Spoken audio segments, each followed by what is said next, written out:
our workshops for our annual conference assembly that we weren't able to do in person, but this is a new opportunity to do it. And so we spread them out over a 6-week period, 5 workshops. This is our third one this evening. And next week, we're taking a break. So if you're following along, we're taking a break next week and we'll return on Thursday, April 8th. Our presenters this evening are Lydell, Steiner, and Craig Mast. They are on the board at Connexus. Lydell is the founder of it, and Connexus is an organization in Wayne and Holmes County. Though they say they don't have a physical place, but that's where they do their work out of. And their primary focus is focused on alternative conflict resolution. So we want to welcome them this evening. While I think conflict has always been a part of life, I don't think there's any doubt that it's probably greater today than it has ever been. So speaking as someone that can kind of be a conflict avoider or has spent some of his life being a conflict avoider, that's really not an option for us today. So I'm interested in hearing what they have to say. Just a couple of rules that we've gone over the last few weeks. If you're not speaking, try to keep your mic muted. On the top hand right of your screen in view, it would probably be helpful if you put it on the speaker view. That way, when one of them is speaking, you'll focus on them. And they've asked me to instruct you that they will have a PowerPoint up for some of the presentation, but it's just as a supplement. So try not to focus too much on the PowerPoint. Focus more on what they're sharing. But I will open this up in prayer, and then I will turn it over to them. Let's pray. Lord God, we give you thanks for this day. We thank you for each person that has joined us this evening. And Lord, we thank you for our presenters, for Lydell and Craig, and for their ministry calling on dealing with conflict and helping us to look at different ways that we can resolve conflict. Lord, we know that as Christians, that one of our primary callings is reconciliation. Not only to be reconciled to you, but also to be reconciled to one another. So Lord, we just invite your Spirit to be present in your speakers this evening, and be present in each of us that are participating, that we can learn from what we take in. We just give this time over to you. In your name we pray. Amen.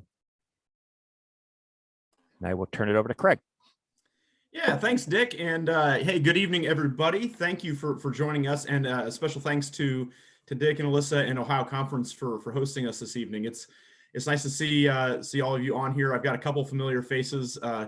Hank and I happen to be on the same cul-de-sac right now. So a couple people that I know from real close by, and some I'm sure from a little bit further away. But yeah, Lydell and I are coming to you, as Dick mentioned, from Connexus. It is an organization, a nonprofit working in Wayne and Holmes County, so covering the 2 counties.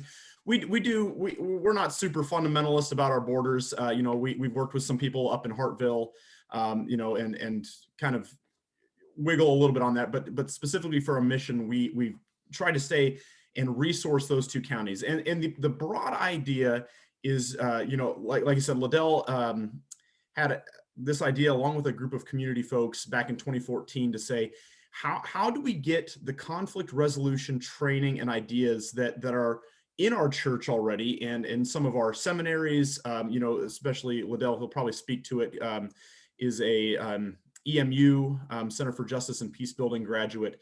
How do we take those ideas that can really transform how our communities deal with conflict and get them into our context here in Wayne Holmes County? So that's the vision of Connexus.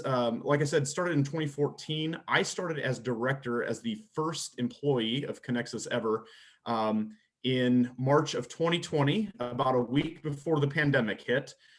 So I am a very part-time director who was planning to get in front of a bunch of people in a bunch of churches, and very quickly we went a different tack. And it's actually, silver lining, Zoom, we've become very accustomed to it, and it's been a great way to kind of connect with people that way. So yeah, I'll let Lydell run most of the evening here. He's not only our board chair and our founder, but he's one of our trainers. Lydell has a lot of experience in mediation. He does some mediation locally, and he'll talk more about some of those situations where he stepped in as a facilitator. But he's going to be walking us through this evening, this concept of how to build up our toolbox, right? As Dick mentioned, and as we all know, conflict is bound to happen, right? And I've got an 8-year-old and a 6-year-old behind me here. The 8-year-old's practicing violin, and the 6-year-old is playing with the dog. And at some point, this door behind me is going to open up, and there'll be a small window of conflict, right?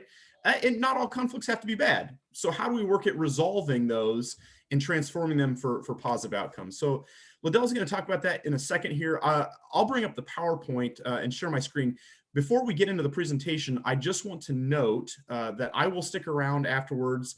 Lydell has a little bit tighter schedule this evening, but I'll stick around afterwards to answer questions, connect some resources, that sort of thing. But wanted to point out, as I share my screen here, that we do have a website.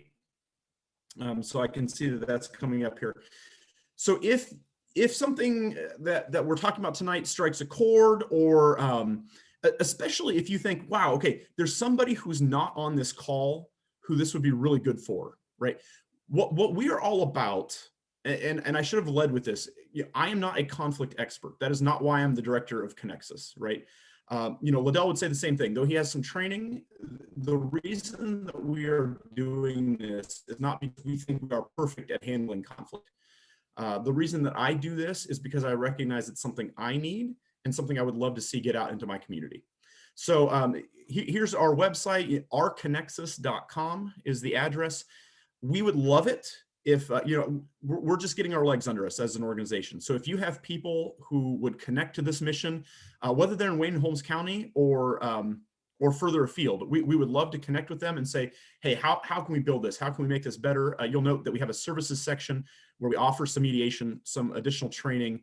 I'm trying to build up the conflict resources library. So, pay attention to Lydell, don't go poking around there maybe while Lydell's talking, but at some point, if you get a chance, we're always open to ideas. We're open to new resources, partner organizations you see there, and just trying to get these resources out into the community. So with that, I will turn it over to Lydell. I'll go on mute here and I'll pull up Lydell's PowerPoint. All right, thank you, Craig. And yes, it's good to be here with all of you this evening. Once again, a few familiar faces, but here we are. So as Craig mentioned, want to share a little more this evening about some tools for your toolbox as we think about conflict and management and how we can all grow in this area of relationships with one another, both near and afar, and how we do it in healthy ways. So one story I wanted to start off with right at the very beginning was a little bit about my journey.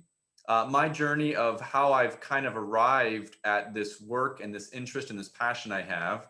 And as Dick already mentioned, it's not so much that I really enjoy conflict or love conflict. I probably inherently somewhat am a conflict avoider, kind of by nature as well. But when I was in high school, I went to Central, and there was a class taught by Miriam Kreutzer. And that class was a quarter long. And it was conflict transformation. And it was basically 101 of mediation, how to use I statements, how to rephrase, how to reframe, how to communicate in ways that kind of lower the temperature rather than raise the temperature. And that class really captivated me and my interest as I kind of gone through the years of realizing that there's a better way to do things than just how do I say it? Than just winging it all the time. Like there's actually tools and resources. There's actually a framework that can help people and help us. Some of these tools and resources are centuries old, and some of them are newer. But there are opportunities for us to definitely improve, and so that's kind of been my lifelong journey of learning how I can improve, and whether it's working with people in rural Nicaragua dealing with water rights issues and how help lower the temperature of the conflict and raise people's awareness of how we can access water more equitably, or whether it's working in our the work that I do in my business with coworkers and my own presence with one another, and lowering the temperature, using more I statements, and listening better, or in my role as mediation with others. So let's jump right in. Conflict transformation, tools for your toolbox. So what I want to do here specifically for the first little bit is give you about 8 or 9 different tools for helping manage conflict. So I'm going to kind of buzz through them pretty quickly, but 8 or 9 different kind of bullet points of tools. And Craig has a handout that he can share with everybody afterwards that summarizes those. So you don't take really good notes because we'll give you a handout afterwards. I'm going to try to share a few stories of conflicts transformed, helping us change the narrative, because so often we all are filled with our inboxes and social media posts of conflicts that are not transformed in healthy ways. We see how it's done negatively. There are a few narratives that we can try to shift and help see how we can do it in a better way. I don't think we're going to get to mediation role play, but I'll talk about what a mediation is if we have time. All right. And good. If you have any notes or questions, you can put them in the chat, I think, and Craig can try to filter those out for me if he sees any come in. So Craig, if you see any come in, let me know, because I'm not watching that. Very All good. right. I'll actually toss that to Dick and Alyssa too. Since I'm sharing my full screen, it'll be kind of hard to watch the chat and share the full screen. So Dick, if you don't mind just popping in. Thank you, sir. All right. So the first thing that I wanted to talk about with conflict is every conflict has its own personality. And what do I mean by that? Well, as much as we would always like a pre-canned thing that's ready to go, like that popcorn, you put it in the microwave and pop it and it's ready to go. Conflict is not going to be that easy. It's not going to just be a 1, 2, 3 way to solve the problem. So if you came here today, or if you ever thought there was a bullet proof way to solve conflict, no, there's not. However, there is good steps. There are good processes. There are good tools, and there are good types of ways that you can be present in conflict that can help during its own personality. So first and foremost, as you're in the conflict with its own personality, stay focused on the process. Work at the conflict process and recognize, hey, this is getting tenuous. This is getting stressful. What's the process that we want to have to help ensure or help mitigate against this getting out of control? What's the process? And then next, I know this comes easier for some people and harder for others. And so practice this, but have a non-anxious presence as best as you can. Stay calm. I don't know too many conflicts where raising your voice, pounding your fists, getting angry, yelling at the other person have really helped move the needle in the right direction. Now, you might think they might have moved in the right direction, but did they actually move it in the right direction? Very rarely or never, unless you've just bullied somebody around. It didn't take it anywhere. So work to stay calm and have a non-anxious presence. How can you do that? Well, I'll get to this later, but practice ahead of time. And we'll talk about that later. So work at the process, stay calm, non-anxious, and be flexible. You might be hoping for an outcome, but the personality of that conflict is going to move and go kind of as it takes you. Be flexible. Kind of move with the rhythms of where it's taking us. It might feel like you're having to give too much up now, but maybe if you give up a little bit now, they might be able to give up a little bit later. And so move with the rhythms of conflict a little bit in such a way that you can be flexible with it. So it's got its own personality. Conflicts are hard work. So because they're hard work, as I mentioned earlier, I would like to ask, how many of you go to you're chairing a meeting, let's say, and I would assume that most of you, if you're chairing a meeting or preparing something for like a family gathering or something that's kind of important to you, what do you do? Do you just kind of wing it and show up and hope that everybody kind of done everything they need to do and that everything's in place and the agenda's set and you think while you're the one that's kind of responsible for it, you're just kind of show up. No, it's hard work. You got to help prepare. And I think this is the one area that we all miss out on. I still do it. I think we all do it, but we kind of have an inkling that we're going to go into a conflicting conversation or a conflicting meeting, but we just kind of hope for the best and we don't actually prepare for the worst. You know, we just assume that if we get in there that we're gonna, it's just gonna all get better. But no, we need to prepare for the hard work of the conversation. So mentally prepare, you know, emotionally prepare, you know, think through not how you're gonna win, but how you're gonna help find a successful outcome for you and for the other people in that conversation. Hey, Lydell. Yep. I won't cut in every single slide, I promise. But what I have, so in my journey this last year of learning about conflict tools from Lydell and from other people connected to Connexus, I've been maybe most impressed with this one. So just to reiterate, this mental preparation that goes in before a conflict. In our mediation training, you know, they are even talking about I guess I can relate it as a former athlete, this mental preparation of what is the room going to look like? Where are people going to be sitting? You know, is there going to be a bottle of water on the table? Is there going to be a Kleenex box close? And you do that not so that you're in complete control. Like it's not to control everybody like chess pieces, but it's to take some of those small details that could be potential stressors out so that the focus can be on the people, right? And the discussion, right? So what he's, I mean, we all know, like, if you just look at the title of that and you jot it down, your conflicts are hard work. Well, like, yeah, okay, we all know that, but I think we don't take that seriously enough to say, how can I mentally prepare for that? How can I physically prepare for that conflict? Like I would for an important business meeting or important church meeting or important, right? That I think is the crux of it. Yep.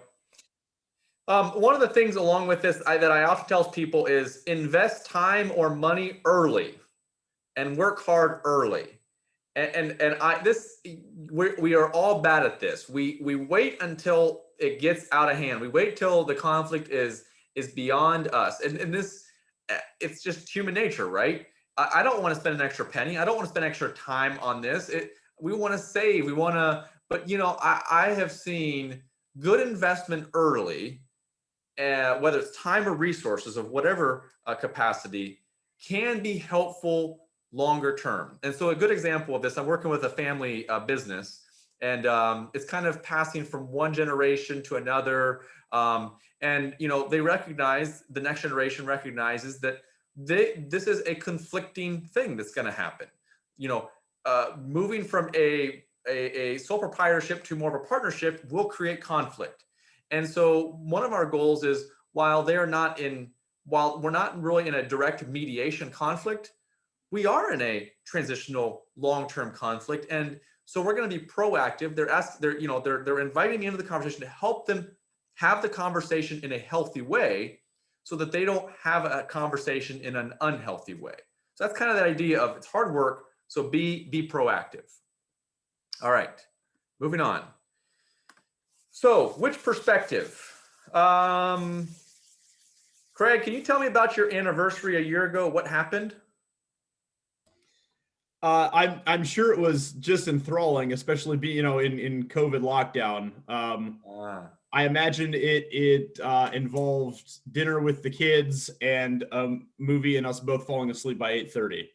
All right, so that was Craig's perspective of his anniversary a year ago. If we would ask his wife, Krista, about their anniversary a year ago, she might have a different perspective of what happened. It might have been a wonderful, or it could have been whatever perspective she had of that anniversary event or your birthday or whatever it is. We all have a different perspective, okay? And this is crucial to going into a conflict. Me being bullheaded and kind of strong-willed and in the disc profile, a D, I go into the conflict with a with my perspective, like this is what happened. This is the way it went. This is the way things happened. But just remember, our perspective is often a limited and faded perspective, right? It's limited and faded. Very few of us actually remember verbatim the details and the words that were spoken in those conversations. We think we remember them because we remember a few of them, but we don't remember the other ones that the other perspective remembers, right? All right.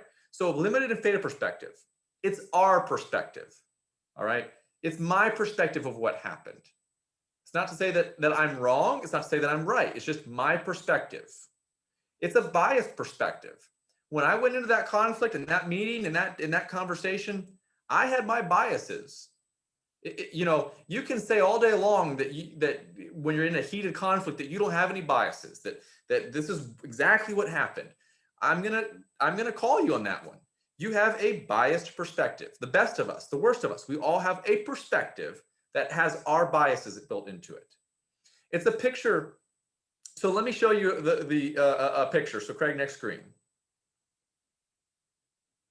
All right. So I just find this imagery very interesting. Okay, it's the exact same picture taken from two different cameras at the exact same moment of probably a politician or who knows what. Okay, you know, from one hand, it looks like a very promising, like you know, exuberant 3 points. I'm going to be talking about these.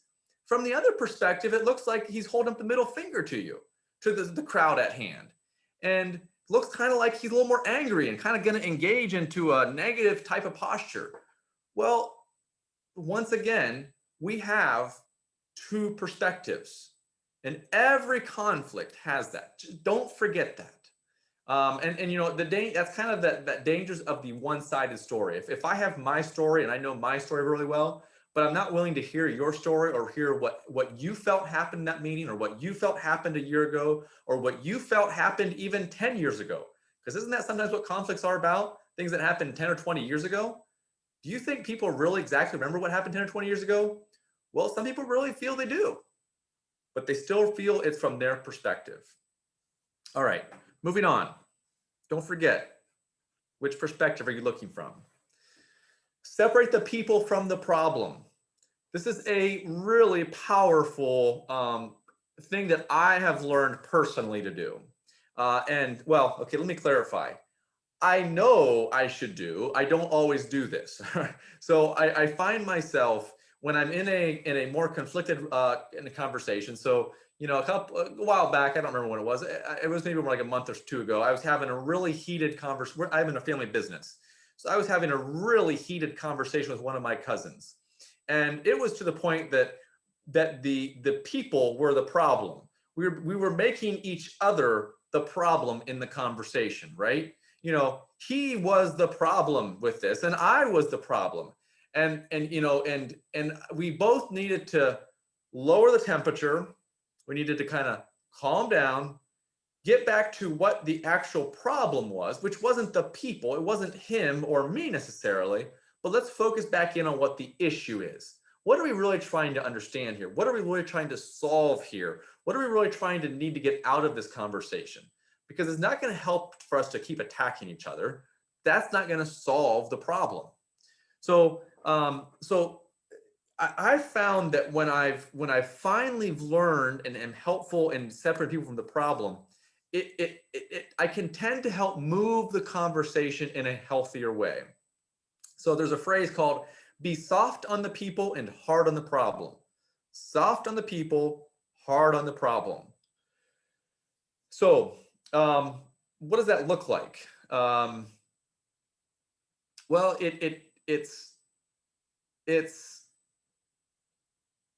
it's reframing. So when I'm getting into that conversation where I want to start attacking, and it becomes more, you always say this, you always did that.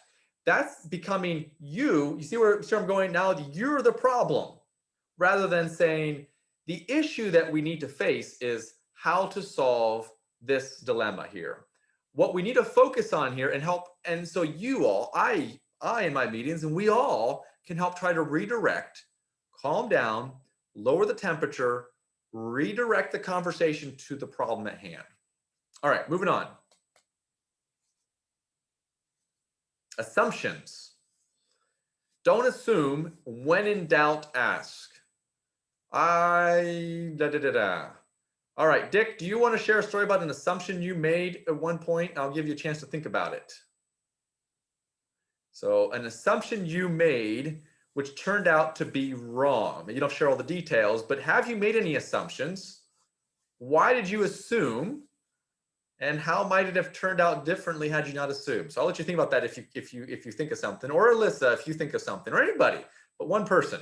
I know personally that I have assumed quite often in life, and we all do, right? There's nothing really technically wrong with assuming. We all do it. It helps us as part of our human nature to kind of prepare for the next thing we assume. The dilemma is when that assumption drives our fears, or drives our criticism, or drives our hatred, or drives our whatever towards a negative end of that person or that relationship. And that's where it gets unhealthy. So, at work, there was one individual who I would tend to assume negative things about that this individual would not fulfill their role or responsibilities on time or in the way that needed to get done.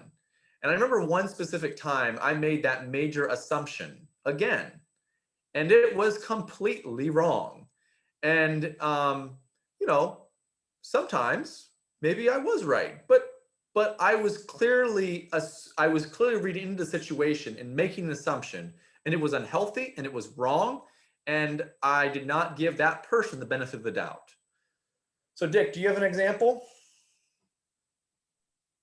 I'm having a hard time thinking of a real specific example, but one area that I've noticed that has continually, I've noticed where I assume is when I don't really know people, or at least I don't know them well, but based on who they are connected to or how other people have described them, I have an assumption about them that more often than not, when I actually get to know who the person is, find out that my assumption was wrong. Mm-hmm. Good examples, Dick. I think that's a good example of third-hand assumptions. Like, we hear from others, or even an assumption where we look at somebody or hear somebody speak, and we all of a sudden start assuming and making in our mind what we want to make that individual become. When I would say that when we are in conflict, assumptions are a fast track to prolonged conflict.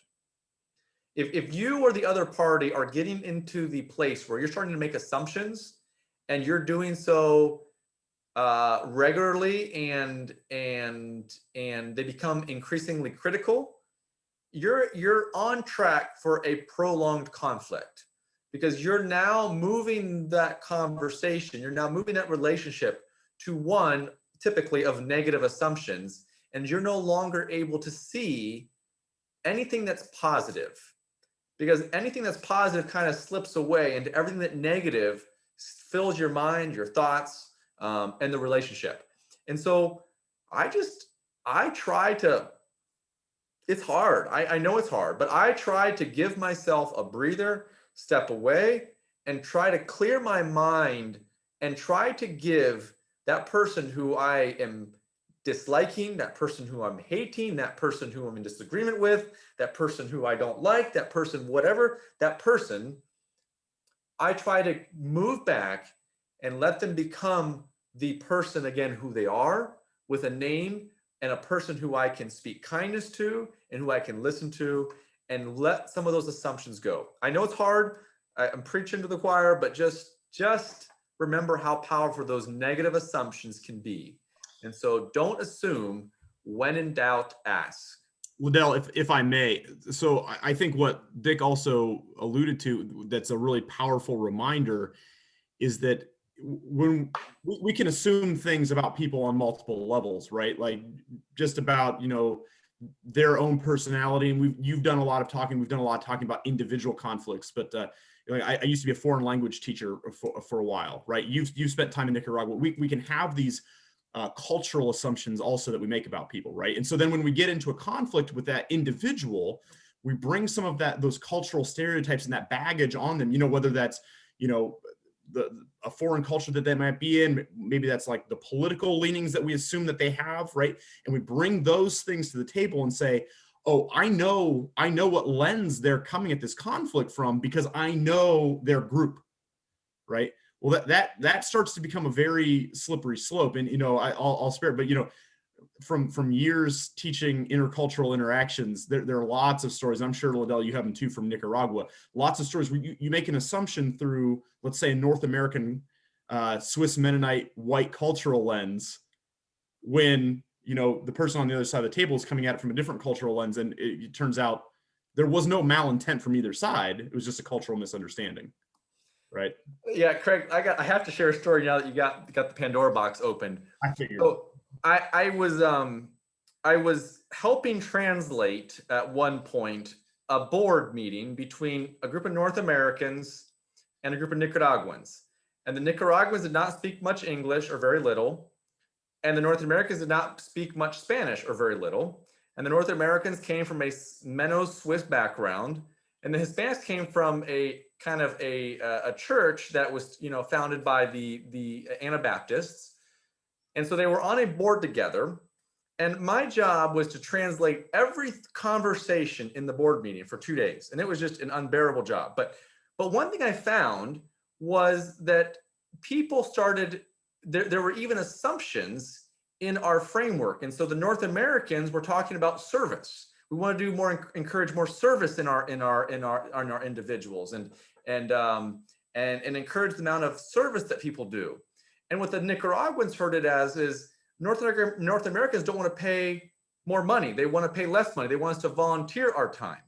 And so, trying to help translate what service actually means in the North American context to a Nicaraguan context, and assumptions about those different things. So anyhow, sorry, that was a sidetrack story, but yes, Craig, you're very correct. Assumptions we make. So kind of to that point, let me just say this, kind of we close this one out. Talk with others, not about them. The only way that you're going to get rid of that assumption is talking with them, not about them. So where do those assumptions grow and start becoming a bigger than life thing? It's because when you talk to others about them. I tell my wife, I tell my neighbor, I tell my other person about this other person I'm in conflict with, about the assumptions I have. If you're starting to do that, you've got a problem. Let's talk with the individuals, not about them. All right. Listen. So next one, listen so as to understand. We've all heard we need to listen in conflict. It's time to listen. But let's not just listen to the words that are being spoken. Nah, nah, nah, nah, nah. But listen so as to understand. If you're just listening, what happens in the listening if you're just purely trying to listen? You're listening so that you can get your turn to be heard. All right? But I want to encourage us to listen truly so as to understand. Take the time when you're in conflict or in a difficult place to listen and ask questions so that you can really understand what's going on. Ask questions. Paraphrase. Listen. It's pretty self-explanatory, but it's a tough one. I know. I struggle with it too. All right, next one, Craig. Yeah, there we go. That's I'm sure we've all experienced that in our lives, right? Just we are telling the other person, it's your fault. I told you, you never, you don't, you say that, you control freak, take responsibility, I'm right. That back and forth. So how do we minimize that? Well, one, we go back to that previous slide. We listen so as to understand. Tell me what you're feeling. All right, next slide, Craig. And then we also speak from our experience and heart. All right. So what does this mean? if I'm in a conflict with you and, or if I'm in a conflict with Craig and we are we're bickering over, he's my neighbor, and we're bickering over the fence that Craig wants to put up, and I don't want a fence up. And I just tell Craig that, he's a whole bunch of baloney because he has the money to build a fence and, to keep me off, and I'm a great guy and I'm a great neighbor. What's his problem with me? All right. So I've already escalated the conflict. I've told Craig how bad he is, and I've explained to him why he's got all these problems, but I haven't taken the time to listen to him to hear why he needs to build a fence. And I haven't spoken from my experience. And so that's a terrible example. I don't know why I thought of that story, but there's always better stories, right? So speak from your experience in your heart. What am I feeling? What am I experiencing in my feelings? And so we do that by using I statements. Go to the next slide, Craig. So I felt angry when. Craig, I felt angry when your dog chased my son. Versus Craig, your dog makes me angry. Can you get rid of that dog, please? Okay. I understand that I think differently than you do, but I hope we can find some common ground. Versus, why is it that you think the way you do? Craig, why is it the way you think the way you do? Doesn't that just sound condescending and sound like negative? Well, it does. It is negative as condescending. So here, when you say use an I statement, I think differently than you, but I hope we can find some common ground. You're searching for the entrance into how we can move this conversation forward. I was here at 8 a.m. and didn't see you. Versus, you weren't here at 8 a.m., right? So the I versus you. So I missed you. What happened? What does that invite? So this is a great example, okay? What does that invite by me saying I was here at 8 a.m. and I didn't see you? I was looking for you. What does that invite? A conversation versus the other. You weren't here at 8 a.m. What does that invite? A confrontation. The one invites the conversation. The other invites the confrontation. It could be that Craig had a great reason for not being there at 8 a.m. It could be that his son was throwing up and he had to take him home to school again. You see where we make those assumptions, and rather than getting angry and creating the conflict and escalating it, there might have been a very good reason. And then finally, I'd like to find a resolution to our differences. Would you be open to that? Inviting, opening the story, the conversation versus, do you want to resolve our differences? Kind of like it's their problem. And well, we'll see if you guys want to do that. But no, I would like to. I'm interested. I'm open. Opening your hands rather than closing them. All right, moving on. Enough I statements. I think we've all heard this before, so I'm repeating that. But it's a good reminder and a good practice for us. Don't look back, but don't dwell on the past. I know this is hard. And I'm going to make a differentiation here. There is a time and place for really digging deeply into the past and spending good time in the past. And I distinctly through a lot of, counseling and conversation. But if we're looking at conflict transformation, one thing that we're going to find is we do need to go back a little bit. We need to be able to go back to have a framework and a groundwork of where we're starting from, because obviously we're in a conflict today. There is history and there is past. So we do need to spend some time talking about that, looking at that, hearing about that, exploring that, asking questions about that. The problem is, if we don't find ways to move forward, then we're going to stay in the conflict. If we only can look back and we can only keep arguing about the past and we can't move forward, we're gonna be stuck there. So talk about the past, but don't dwell on it. You can't change what has been done, but you can shape what will become. You got that? We as much as it hurts, as terrible as it was, as difficult as it is, I can't change what has been done. but we can shape what we'll become. And some of the hardest stories I've ever heard, and I'm sure we've all heard some of these transformational stories of where people who've literally lost a loved one at the hand of another individual through violence, almost the worst kind of confrontation. But you know what? Neither of those individuals can live in peace. Both of those individuals live in the struggle of the darkness of that event. If it's, losing a loved one and the one who took that loved one.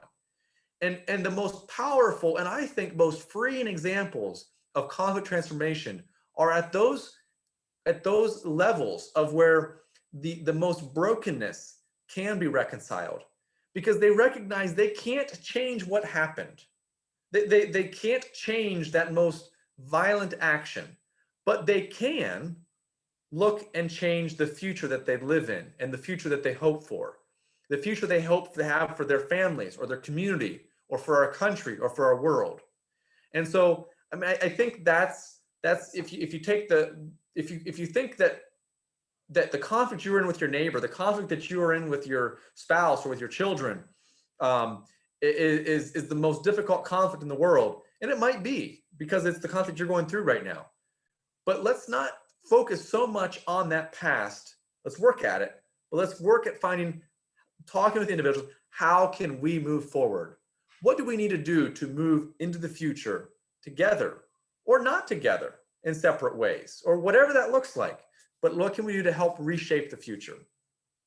So many conflicts get stuck here because they can't get out of the past. So next slide, Craig. Look forward and be realistic. And this is where we got to move forward. We got to look to the future, and we got to have the realistic cap on, right? Because if I'm in a conflict with you and I feel that you've hurt me and I feel that you have taken advantage of me in some way, or I feel that you have wronged me in some way, then I feel I need to be righted in some way, right? Like it's owed to me, or vice versa. And so often we shoot for the moon.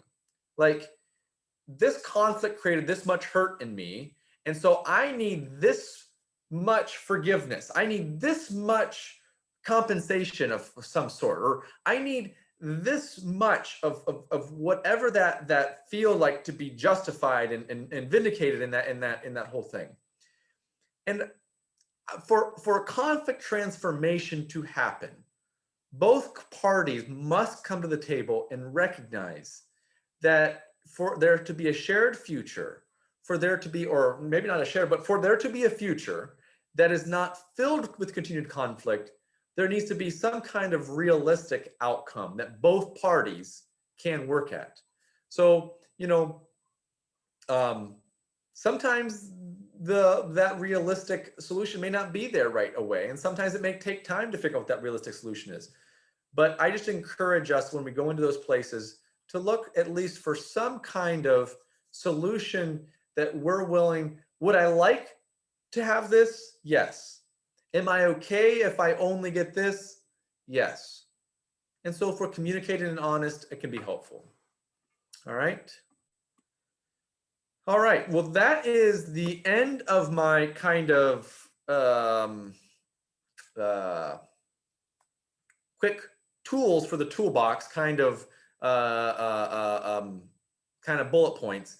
Does anybody have anything they would like to add or subtract from what I said from your experience you have? And then I will move on if not. So anybody want to bring up something a question you have, or a concern or observation you have?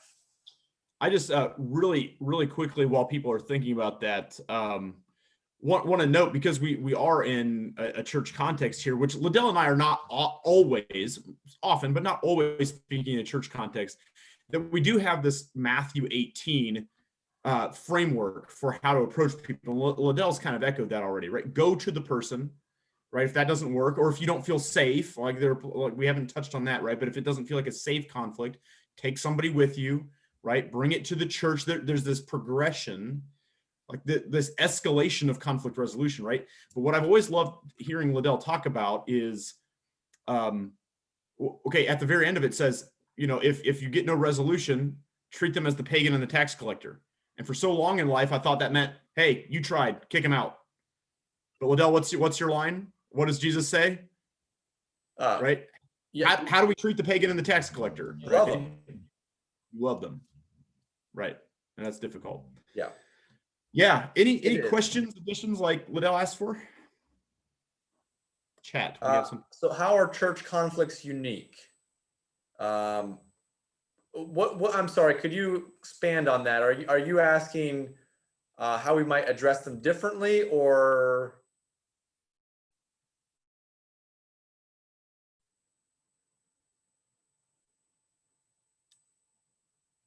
So if I think about a church conflicts and how they're unique from that.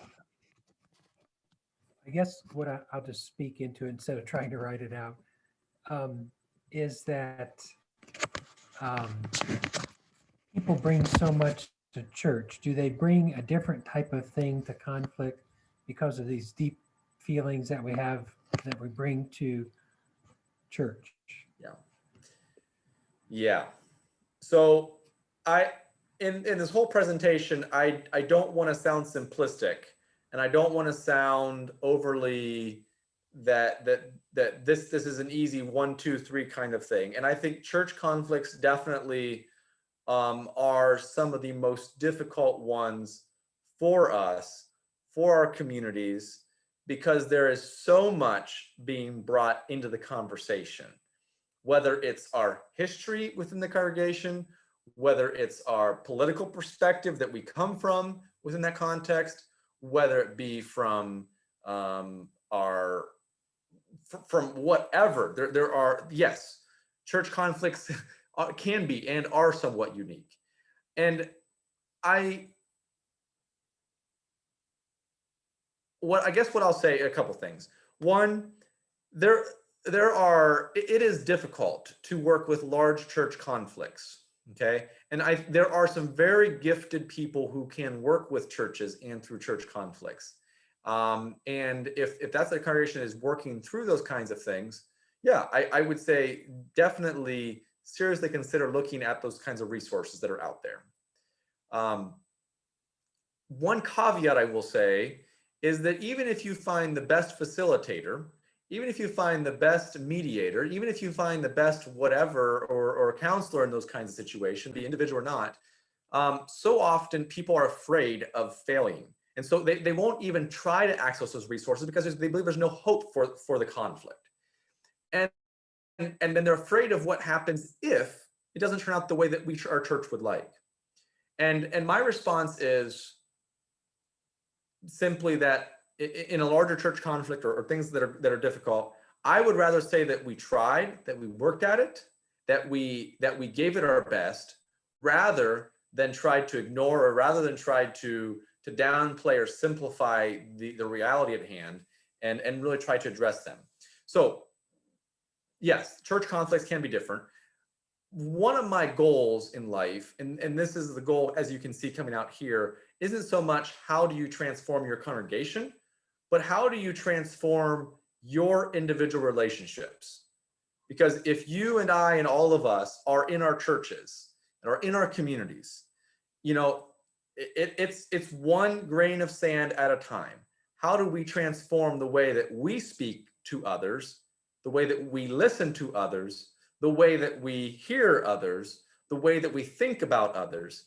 If we can renew our minds and our hearts and our thoughts, if we can renew the way that we see those things and not see the person who sinned against us or who wronged us or who we feel hurt us as the outcast that we're supposed to kick to the curb, but still somebody that we love, as Craig, is pointing out there, then I think that's where the transformation in our congregations will begin. And so it begins with us. Yeah, Doug, I think that's a really, really good question. It's obviously really applicable, and especially in our faith tradition, right? We haven't been awesome at it, right? Every time there's a conflict, we find a way to just kind of split and go our separate ways. I will just echo, as much as I would love to fix things on a macro scale, my past year with Connexus, I can feel some of that working of just, you know, I was looking at number 6 that Lydell talked about, like this listening piece. And, you know, I would have said a year ago, yeah, I can listen to people, right? But, you know, you get in the middle of a church conflict and people are bringing their faith perspective to it. And, you know, don't mess with this line I've already drawn in the sand, right? How can I get past wanting to have a debate and prove my point and be okay sitting and listening to them and listening to, you know, Danya, another one of our presenters, talks a lot about listen until you understand what the underlying need is. Like what is the need that they're crying out for? Is it what is that basic human need? Is it security, right? Is it respect? Like what is that need that's being voiced? And keep asking questions until you can get at that baseline need. Now, like Lydell's mentioned, that's not going to be a cure-all, and you might get to the end of the conflict, and maybe the groups, maybe the Sunday school class, maybe the church, maybe the conference, maybe the MCUSA needs a split, and maybe that's just got to be okay at the end of it. But at least we gave it a shot, right? And we listened instead of just debated and you this, right? It's a fantastic question. Yeah. If we figure out how to fix it, we'll get back to you. Lydell, Louisa has a question on chat. What if the other person doesn't want to resolve the differences when you ask that question? Yeah. Do you wait and then approach later in a different way, or how do you get closure on the situation? Yes. So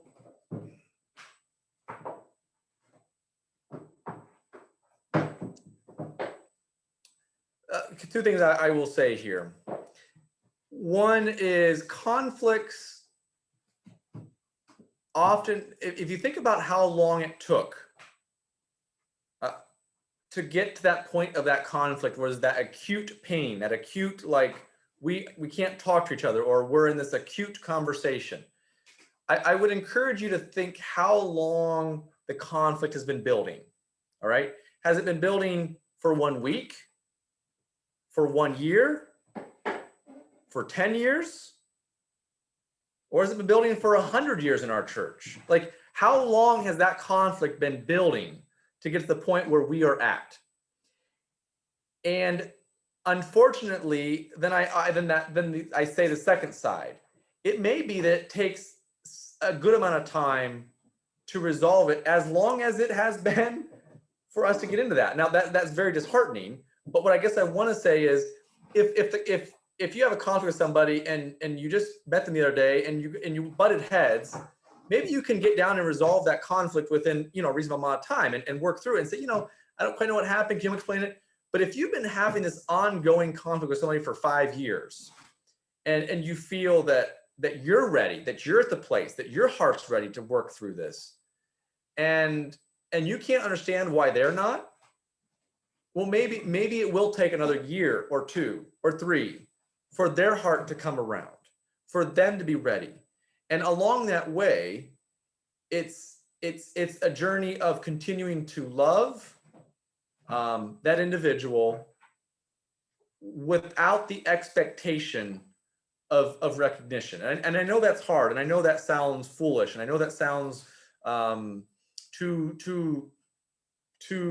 biblical or whatever. Like, we couldn't possibly keep loving somebody who, you know, that's just too hard. I can't do that. But I just, you know, I've learned, you know, I had a situation with a challenging, it's hard to tell stories without getting too many details, but I had a really challenging situation with somebody who really felt that I had wronged them, and who really felt that I did some things that were wrong. And I was frustrated because I couldn't change the circumstance. I couldn't, and I felt I was doing everything I could to not wrong them. But there were things that were continuing to butt the conversation. And, you know, it could have been easy for me and for us just to walk away and to simply say, you know, I've had enough. They could never see me do anything right, and I can't seem to see them do everything right. So I'm just going to keep walking away. And, you know, sometimes that's okay. But at some level, my goal was, you know, I'm just going to continue to, when I can, have positive interactions with that individual, encourage them. I'm not going to go overboard and like take them flowers or things like that, But if it's a visit, or if it's a conversation, or if it's seeing them on the sidewalk, or if it's saying hi, and doing so in a kind-hearted way. I know it's not answering your question, but those are the kinds of things that can help turn the tide of a hardened heart. Is just continuing to be a godly, a kind person.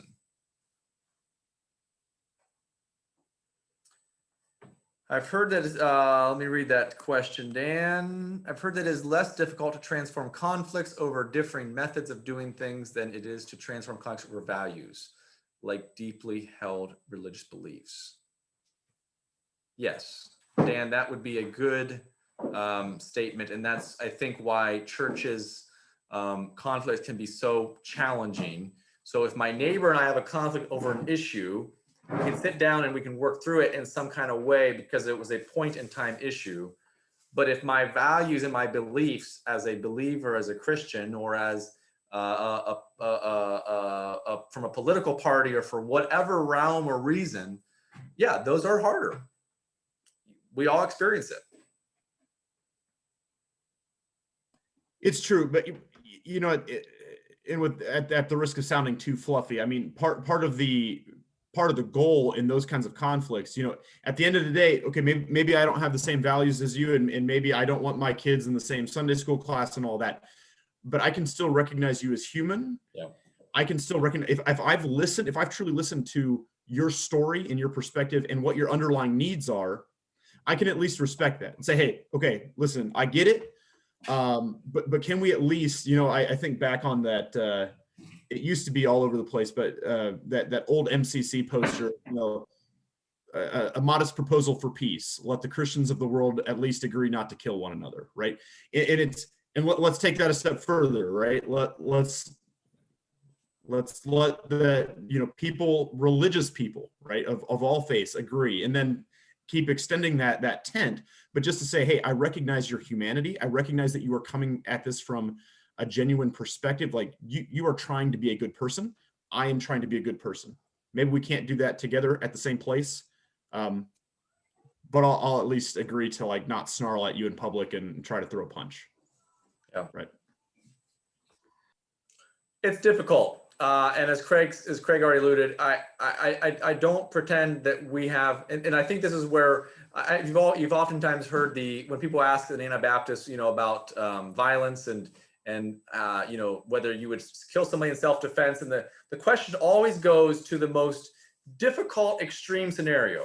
And so similarly here, when we talk about conflicts, our minds go to the most difficult and extreme scenarios in our churches, in our conference, which rightfully so, we're experiencing those, and we need to be able to work through those and find ways. But my proposal is, maybe I can't control, and maybe it's not within my role to necessarily solve all of those extreme scenarios and that nth degree. But what can I do? And somebody mentioned, yeah, maybe they want to, but the other person doesn't interested. But what can we do on an ongoing basis in the close relationships that we do have to continue to engage in kind, loving ways that honor and value and love one another?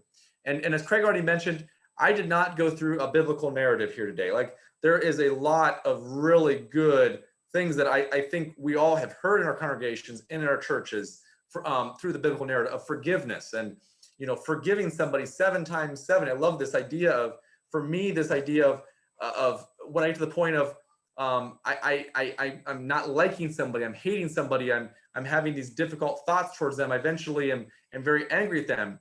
And how long does it take to get to that point of getting angry, frustrated? 77 times. How many times do I have to mentally forgive them and prepare my heart for forgiveness? Maybe 77 times. The idea of how long does it take to get into that conflict? How long is it needed for me to work my heart and my mind to be able to look kind upon that person, to forgive that person? And even if they're not wanting to forgive me, can I go that extra mile? So there is so much powerful biblical narrative that we could also unpack. And I chose simply just to look at tools that are, I believe, are biblical in nature, but more are kind of that those simple methods that we oftentimes don't hear about. So Yeah, so much to unpack. So much Yeah. more that we could keep talking about. Yeah, with an eye on the time, I know we're here at 8 o'clock. So, Dick, maybe I'll let you make some closing suggestions. But again, I'll stick around and take any feedback. Again, we're open to feedback, pointing us towards resources, and I have some resources that I can share out as well. So, Dick, yeah, any closing comments for us? So I just thank you very much for the information that you shared on a very timely and appropriate topic. And yes, Craig's going to stay on if anybody would like to stay on. I also would encourage you to check out their website at our Connexus.com and remind you that we're taking next week off, but then on Thursday, April 8th and Thursday, April 15th, we have had great presenters each week with some different topics. The 8th is pretty unique, and Matthew Peterson is with us this evening. He probably would be a better job introducing it than I am, because I'm going to probably butcher it. But his topic on the 8th is creating a culture of ordinary goodness. What rural Mennonite pastors and congregations today can learn from the rescue efforts of the village of La Chambon and Pastor Andre Turcome during World War II. And those names I probably just butchered, which is a reason why I dropped out of French and took Spanish when I was in high school. But that one sounds very interesting. And then on Thursday, April 15th, we'll end with Rooted and Grounded Faith, Land, and Creation by Alan Kaufman. I would recommend both of those to you.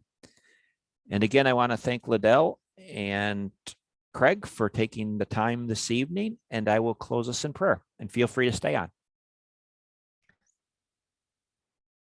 God, we give you thanks for this evening. We thank you for Craig and Lydell and for their sharing. And Lord, we know that conflict is difficult and it is hard work, but it is what you have called us to do, to love you and to love one another, including our enemies and those that we disagree with. And Lord, we should be the role models as Christians, and often we fall short. We acknowledge we fall short in our own personal lives, in the life of our congregations, and in the bigger church. But Lord, we have confidence in you and what you bring us through your Son, Jesus Christ, in his example. Be with each of us as we leave this evening, whatever we have going on, and as we begin the new day tomorrow. And may it be for your glory and for your honor. In the name of your Son, Jesus Christ, we pray. Amen. Thank you. Yeah, thanks, Dick. Before people take off, there are some resources posted in the library then. So feel free to check out those links if you're interested.